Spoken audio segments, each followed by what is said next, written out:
Olha só, o São Paulo vai abater a compra do goleiro Rafael por meio da venda do Patrick.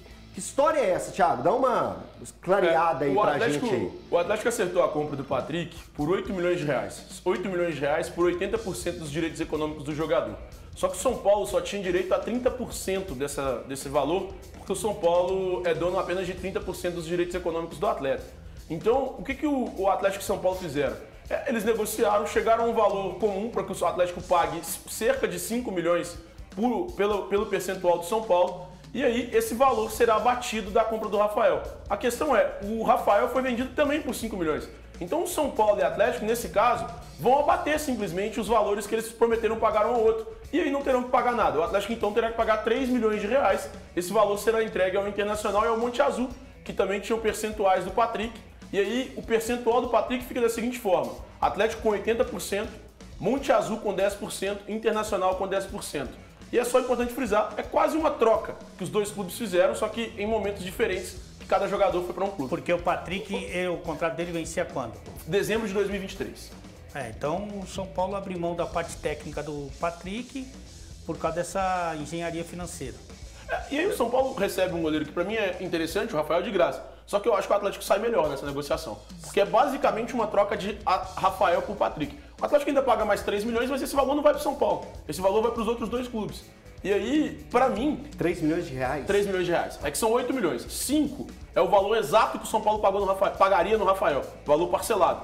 O São Paulo abate esse valor e o Atlético paga os outros 3 milhões. Então é o que sobrou. E aí, como o Atlético paga esses outros 3 milhões, o Atlético não paga nada mais ao São Paulo. Pro São Paulo é interessante, ele recebe um goleiro que provavelmente será titular e libera um jogador que não queria ficar. Ó, já falaram aqui do meu ponto aqui, dá pra colocar na tela já o tweet do Atlético? Já anunciou? Já, o Atlético, ó, esse aí é no avião, cadê?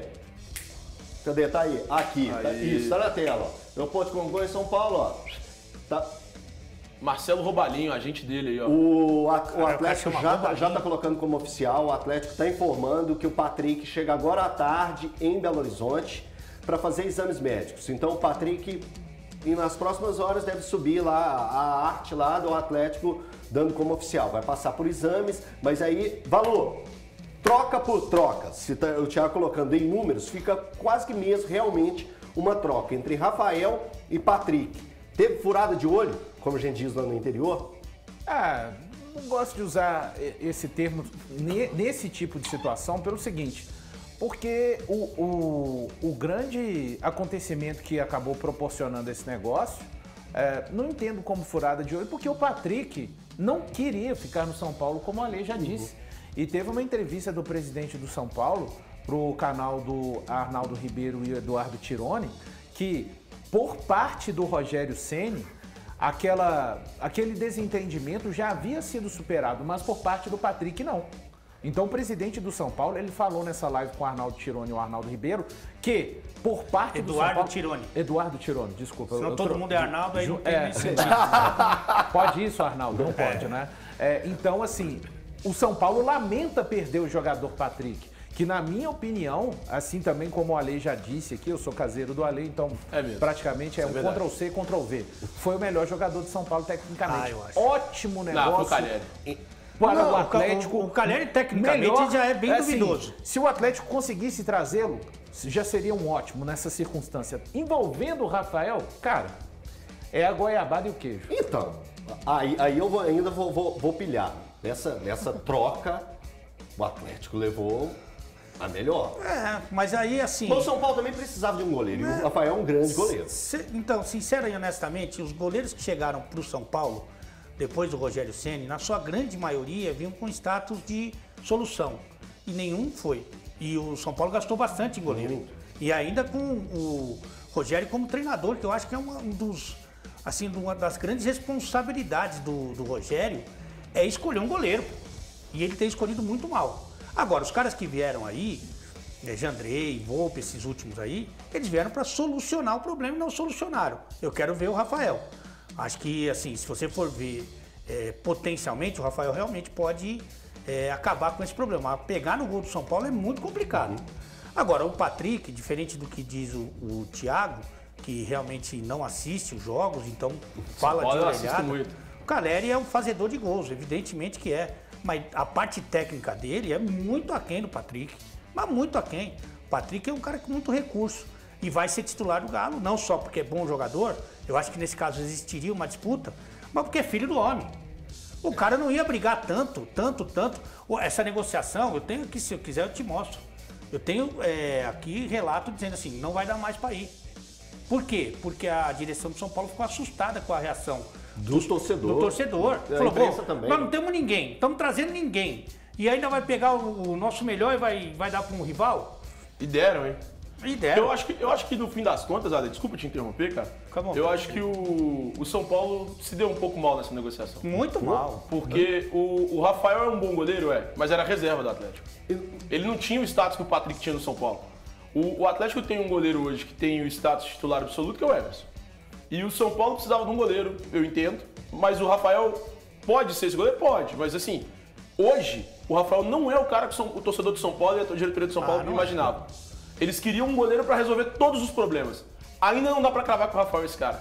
E aí o São Paulo aposta no Rafael e libera o Patrick, que foi, na visão do Ale, o seu melhor, para mim, o segundo melhor jogador do São Paulo na temporada passada. Mas isso é a administração do Rogério, só para concluir.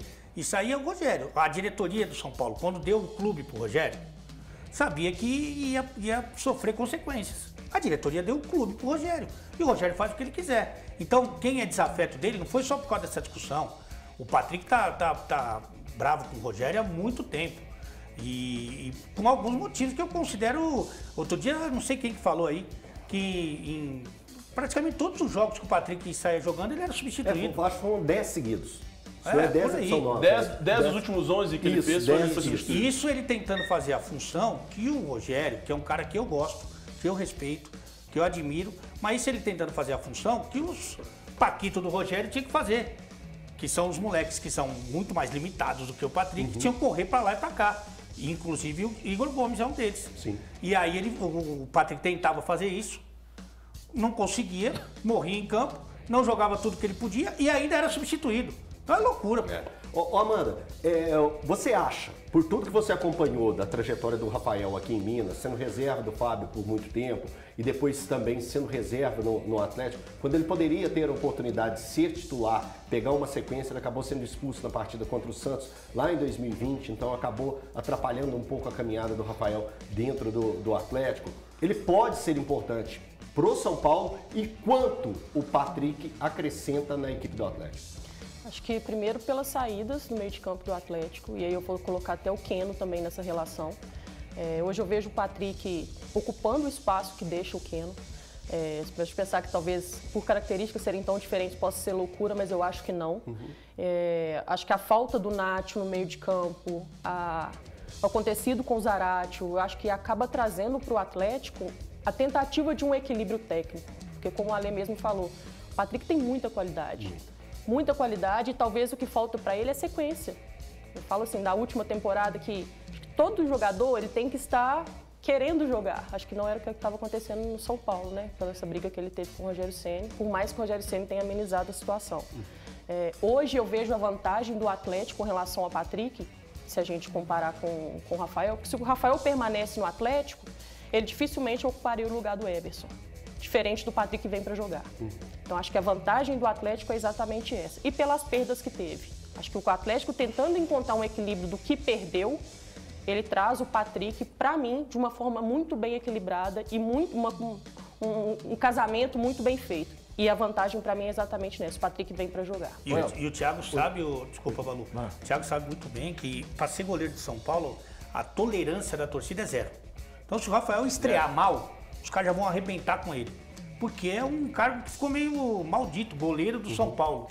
E assim, tomara que ele consiga jogar o que a gente já viu ele jogar. Mas outros vieram com essa expectativa, até mais caro, e não conseguiram se firmar como goleiro titular de São Paulo. É difícil ser titular lá, viu, meu? É um peso, né? Porque o São Paulino tem o Rogério Ceni como um dos maiores ídolos da história, se não é o maior ídolo da história. E aí, o cara goleiro, tendo o Rogério como treinador, pesa, né, Valdo? Pesa. Ainda só sobre o Patrick, eu vou falar uma coisa aqui, com certeza tomarei algumas pancadas. independente do que o Rogério acerte ou erre, ele não sei como foi conduzida essa questão com o Patrick, mas eu acho importante abordar que surgiu através de acho que o atleta tem que estar insatisfeito, tem que querer ser titular e etc. Mas agora, a decisão de qualquer treinador a respeito do aproveitamento de um atleta, eu acho que ela é soberana. E então, assim, até para o torcedor atleticano, o Patrick, que trabalhou com o Kudê, como disse o Alê, o Kudê é o pai da criança, fez muita força o Atlético, o Kudê, para que ele viesse, ele tem que se relacionar também, na minha opinião, melhor com a questão do não aproveitamento. Aí, porque senão a gente vai estar falando de jogadores que estão ordenando e direcionando o que é melhor para uma equipe com relação àquilo que estão sendo utilizados ou não. É só a minha opinião. É que nesse caso, Valor, eu concordo com você, só que nesse caso, pega a lista de jogadores que estavam revoltados com o Rogério Ceni. Isso, a despeito de toda a insatisfação do Rogério, mas é importante que, tomara que para a carreira do Patrick, para a saúde dele, porque vai ter em algum momento o jogador não vai conseguir jogar sempre. E é só de deixar claro assim, a tomada de decisão de um treinador em qualquer clube de futebol, eu entendo que ela é soberana, entendeu? Não, eu entendo também, respeito essa situação. Vamos ver como vai seguir o Patrick aqui, que é um excelente reforço. Reforço assim como a Team Live Ultra